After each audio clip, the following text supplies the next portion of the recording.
Everyone মই জুমা কলিতাই আজি পুনৰ আপোনালোক সকলোকে মোৰ চেনেল গ্ৰীণ স্পেচেছলৈ স্বাগতম জনাইছোঁ। আশা কৰোঁ সকলোৰে ভাল আৰু মোৰ ফালৰ পৰা সকলোকে ইংৰাজী নৱবৰ্ষৰ আন্তৰিক শুভেচ্ছা জ্ঞাপন কৰিলোঁ। আশা কৰোঁ সকলোবোৰ পুনৰ আগৰ দৰেই হওক।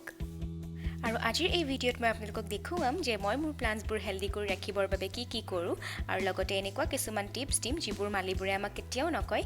গতিকে আহক পলম নকৰি আমি ভিডিঅ'টোলৈ আগবাঢ়োঁ।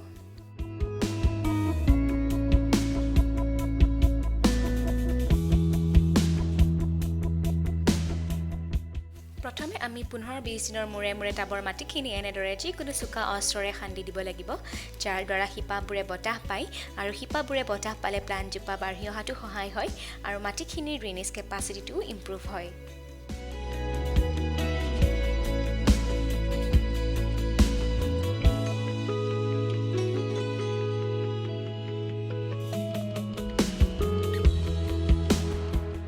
হয়তো আপোনালোকে মন কৰিছে যে যিকোনো প্লাণ্ট এজোপাৰ কাষে কাষে এনেধৰণৰ খুব সৰু সৰু বন বা গহৰা বন আদি গজে, যাক আমি সময়ে সময়ে হাতেৰে গুচাই থাকিব লাগে।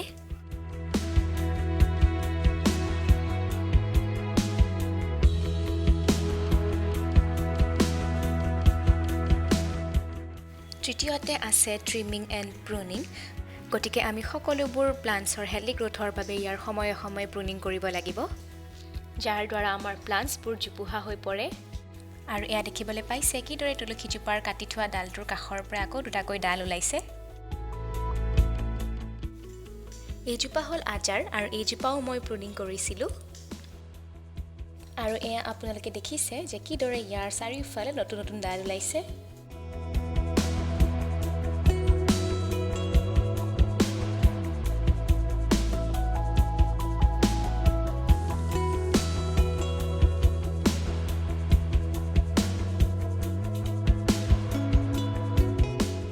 এতিয়া আহোঁ আমি ফাৰ্টিলাইজাৰলৈ।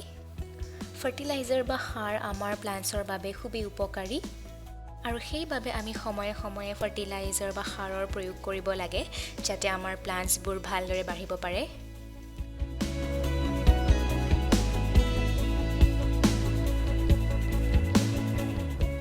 এতিয়া আহোঁ আমি ৱাটাৰিঙলৈ। পানীৰ ক্ষেত্ৰত আমি মন কৰিব লাগিব যাতে যাক যেনেদৰে আৰু যেতিয়া পানীৰ প্ৰয়োজন হয় আমি তেতিয়াহে পানী দিওঁ, আৰু পানী দিলে এনেদৰে দিব যাতে টাবৰ তলেৰে পানীখিনি ওলাই যায়।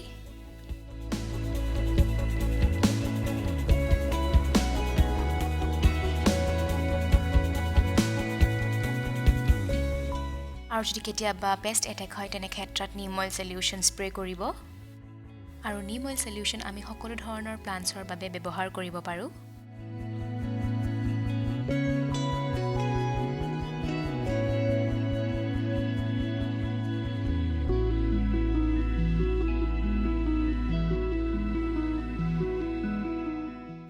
গতিকে আজিলৈ ইমানেই। আশা কৰোঁ মোৰ ভিডিঅ'টি চাই আপোনালোকে ভাল পালে, আৰু যদি ভাল পালে তেনেহ'লে লাইক, শ্বেয়াৰ আৰু ছাবস্ক্ৰাইব কৰিবলৈ একেবাৰেই নাপাহৰিব।